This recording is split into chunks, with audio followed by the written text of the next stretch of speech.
ये है नवरात्र। अभी नवरात्र का टाइम जोन है, 9 दिन का टाइम है।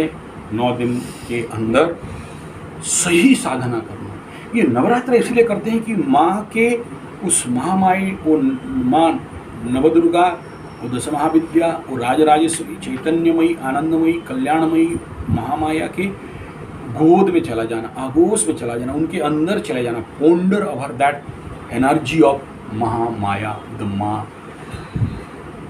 और ये टाइम है। अब इस समय तुम देख लो नवरात्र के, अगर तुम्हारा विजन सही है, दृष्टि सही है, चारों तरफ देखोगे ना, सब नया लगता है। इसलिए नया रात्र में आपको नया बनाना है, खुद को न्यू बनाना है। पुराना जो थे, आज तक जिस कंडीशन पे तू आई है, आज जो तुम्हारे पास समस्या है, मेरे पास पैसा नहीं है, मेरे पास नौकरी नहीं है, मेरे पास शादी नहीं है, मेरे पास ये नहीं है, वो आज नहीं है। क्यों नहीं है? तुम्हारा पास्ट लाइफ का कर्मज है। जो तुम अगर 25-26 साल, या तेरा कितना साल उम्र है, 29, तो 29 साल का जो आउटपुट है आज तुम्हारा है। आज तुम्हारे पास जो है, जो नहीं है, जो दरिद्रता है या सुख है या शांति है या समुद्री है या दुख है या कष्ट है या पीड़ा है, वो सब क्या है? तुम्हारे लास्ट 29 ईयर का कर्म का ये आउटपुट है कि तुम गलत कर्म की थी, तो आज ये भोग रही हो। अब फिर बोलेंगे कि अरे अब तुम चेंज करो, क्या खाक नया चेंज कर लो? इसलिए नवरात्र है कि यू चेंज योर एवरीथिंग। ये कब होगा?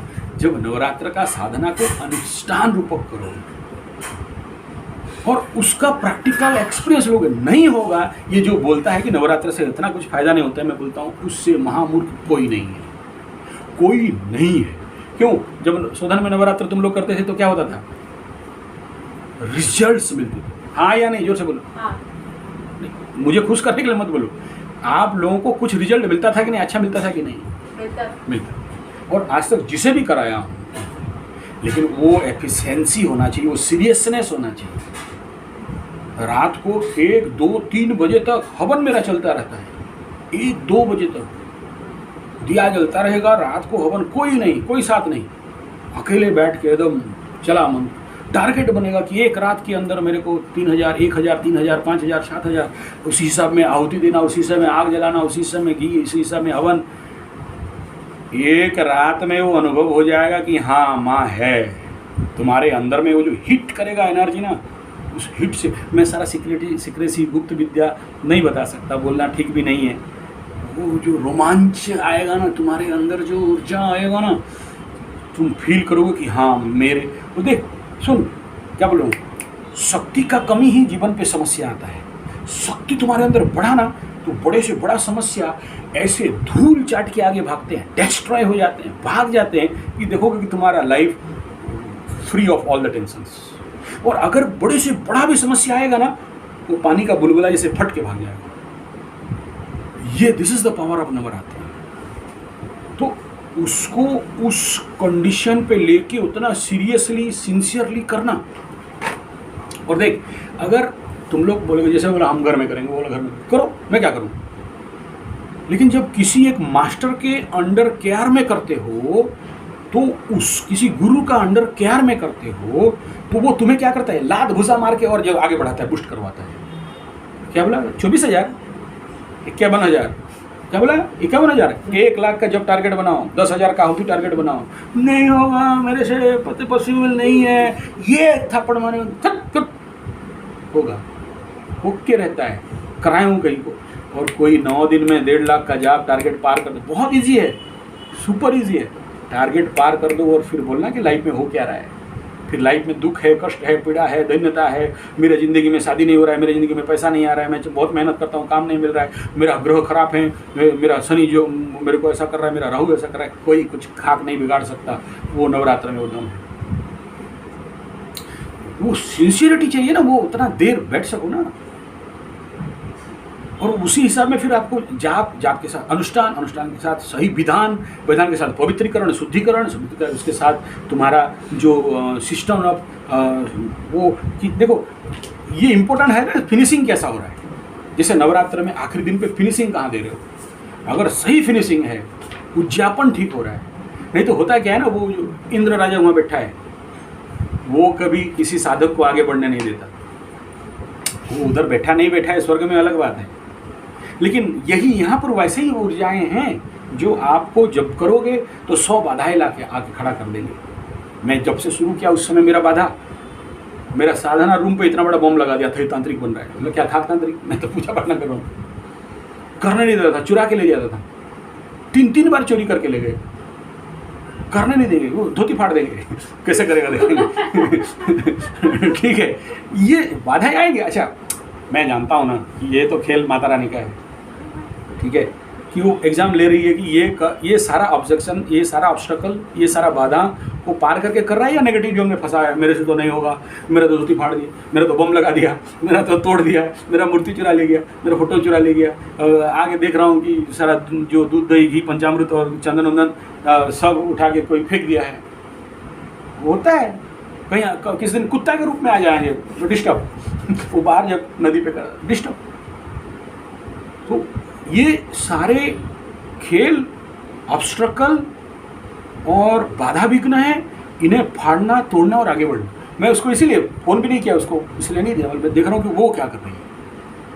ठीक है, और ये नवरात्र में जैसे बहुत से लोग माँ करने नहीं देती है, माँ का भी ये देखना, जिनका भी देवी प्रकोप है, ठीक है, दैवी प्रकोप है, या दैवी प्रकोप अलग, देवी प्रकोप अलग, देवी श्राप दोष अलग है।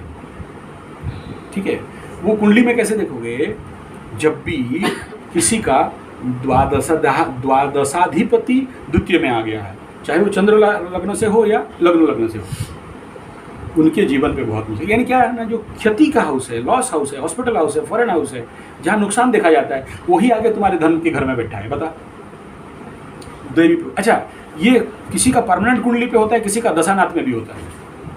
पकड़ लो, किसी का शनि दशा चल रहा है और द्वादशाधिपति शुक्र बन के शनि के आगे बैठा है द्वितीय घर में, तो वो शनि महादशा में शुक्र का अंतरदशा जो 3 साल, उसको दंड भोगना पड़ेगा। ठीक है, ऐसा दंड भी मिलता है। कैसे पता चलेगा? देखो, जैसे तुम करने जा रहे हो नवरात्र और उसी समय तुम्हारा पीरियड हो गया, समझ लेना कि तुम्हारा इष्ट देवी का तुम लोग अवमानना किए हो। कैसे पता चलेगा? वो एक आई थी ऐसी, मतलब तेरा इष्ट देवी का नाम बोल, मैं बोला नहीं पता। इष्ट देवता का नाम बोल, बोला नहीं पता। फोन लगा, उनको भी नहीं पता। मतलब वो कितना दिन से, 1 पीढ़ी 2 पीढ़ी से या 3 पीढ़ी से इष्ट देवी का अवमानना करते करते आए और इस जन्म में उनको भुगतना पड़ रहा है। उनके जीवन पे सुख शांति समृद्धि विवाह सुख धन घर भूमि भवन वाहन नहीं आता है, और आता है तो चला जाता है, और चला भी गया तो दोबारा नहीं आता है। एक ऐसे ही मेरे जीवन पे बहुत से देखा हूँ, एक केस नहीं बोल रहा हूँ, 8-9 केसेस है। क्यों? हम लोग आगे ग्रुप में जाते थे ना घूमने के लिए, तो उसमें क्या होता था, मैं नाम किसी का नहीं लूँ, वो सोचो अभी दक्षिण काली का मंदिर में जा रही है, वो गेट में ही उसका पीरियड हो गया, अंदर नहीं जा सकती। बहुत से एग्जाम्पल है, नाम नहीं लेना चाहता। पकड़ लो, वो उसको किसी और मंदिर में जा रहे, वो अंदर घुसना नहीं ही देंगे। अभी नवरात्र शुरू कर रहा है और अब शुरू हो गया। ये सारा सिम्टम्स अगर है, नवरात्र कर रहे हो बीच में प्रॉब्लम हो गया, ये सारा सिम्टम्स है। नवरात्र कर रहे हो, दिया जलने देगा ही नहीं, ये सब सिम्टम्स हैं। ऐसे बहुत सारे सिम्टम्स हैं। तो ऐसे अगर है तो समझना कि ये माता रानी का प्रकोप है, इससे बचना जरूरी है, और ये केवल पॉसिबल है प्रार्थना से। और कुछ अलग अनुष्ठान किसी और के माध्यम से, जैसे बोला ना तुम्हारा यूट्यूब हम प्रमोट कर देंगे, तो तुम्हारे लिए हमें प्रार्थना करना पड़ता है कि माँ उसको थोड़ा सा चांस दो। और इसीलिए किसी गुरु का, किसी मास्टर का, किसी साधक का श्री चरण पे जाके वह दया का भीख मांगना पड़ता है कि मेरे लिए रास्ता। और नवरात्र कर रहे हो, एक बात मेरा अभी एक डंके के चोट पे कह रहा हूँ, एक मंत्र है जो यूट्यूब से ढूंढ के करना, किताब से देख के करना, ठीक है। एक और मंत्र है, अगर नवरात्र का सॉलिड प्रॉफिट चाहिए तो वो गुरु का दया जिस दिन हो जाए, गुरु तुम्हें दया करेगा और वो मंत्र देगा, तब जाके उस मंत्र का इफेक्ट तुम्हें, अपना खुद का चुना हुआ मंत्र का इफेक्ट 5 साल 7 साल लग जाएगा। गुरु का दिया हुआ मंत्र 1 साल में क्लिक मारोगे, 1 साल में तुम्हें अनुभव होगा कि मैं कुछ हूँ, मेरे अंदर कुछ है, और वो गुरु मंत्र हो गया। और रुको 1 मिनट और 5 मिनट, और दूसरा क्या था, तुम डिस्टर्ब कर दिया, हम बोलते बोलते निकल रहा था। हाँ, ये गुरु मंत्र का बात बोला। तीसरा ये कि गुरु का, देखो एक और मंत्र होता है, जैसे तुम मेरे पास अपना कुंडली दिखा रहे हो, देख रहा हूँ, तुम्हारे पास बहुत सारे, तुम भी साधक साधिका हो, ऐसे मंत्र कर रहे हो, लेकिन मेरा गुरु मेरे को 3 साल के बाद एक मंत्र दिया, बोला इधर ये मंत्र है, और उसको जब से मैं शुरू कर दिया कुछ अलग घटने लगा। माने क्या, वो पूरे सभी जोन को टेस्ट करते करते करते करते आया है और उसके बाद एक फाइनल टिप लेवल का मंत्र दिया। मैं वो जनरली किसी को बोलता नहीं हूँ। वो देखा कि किस जोन से एक्चुअली इसके लाइफ में प्रॉब्लम आ रहा है और आने वाला है, वो उसका क्या उस मंत्र का वो एनर्जी से उसको कैसे प्रशमन, डिस्ट्रॉय तो नहीं होगा, कोई चीज़ डिस्ट्रॉय नहीं होता है, प्रशमन कैसे हो, यानी इसको सेफ्टी जोन, इसको छाता कैसे मिल जाए। तो उसके लिए ऐसे अति सौभाग्य हो तब जाके गुरु मिले। गुरु मंत्र की ताकत है, तब जाके ये पॉसिबल है, नहीं तो आम मंत्रों से कुछ तो होने वाला नहीं। तो उसी हिसाब में तुम्हें किसी ना किसी को एक ठो मानना पड़ेगा, उसको श्री चरण में गिरना पड़ेगा, उसको जीवन पे आधार बनाना पड़ेगा, तब जाके ये पॉसिबल है, नहीं तो आम लेवल पे पॉसिबल नहीं है। क्यों किसी तुम्हारे बारे में कोई गधा क्यों सोचे, उसके पास तो हजार कुंडली दिखाने वाले आते हैं, 1000 केसेस आने पड़ते हैं। तुम गुरु का हृदय को जीतोगे तब जाके तो गुरु तुम्हारे ऊपर और चिंतन करेगा कि अरे मेरे शरण पे है, इसका कल्याण करना चाहिए। तब जाके वो उतना कुंडली को हर D1, D2, D9 से लेके जो त्रिस्कान है जहाँ पर दुख का प्रॉब्लम आता है, उस कुंडली को सर्च करके तुम्हें बोलेगा कि देख आज तुम्हें ये गुरु मंत्र दे रहा हूँ और इससे तेरा सारा समाधान हो जाएगा। पैसा देने से हो जाएगा, मेरा गुरु को जाकर पैसा दे दूँ तो गुरु मेरा पैसा दे के दे देगा ना, उसका हृदय पे वास करना, उसके श्रीचरण पे समर्पण होना, तब जाके वो तुम्हें वो ऐसा मंत्र देगा। और उसको जब जाप करोगे तो तुम्हारा बाल बांका कोई नहीं कर सकता और तुम्हारे जीवन पे सुख, शांति, समृद्धि, शांति, परमानंद, परमतत्व सब आके पहुँच जाएगा। This is the result.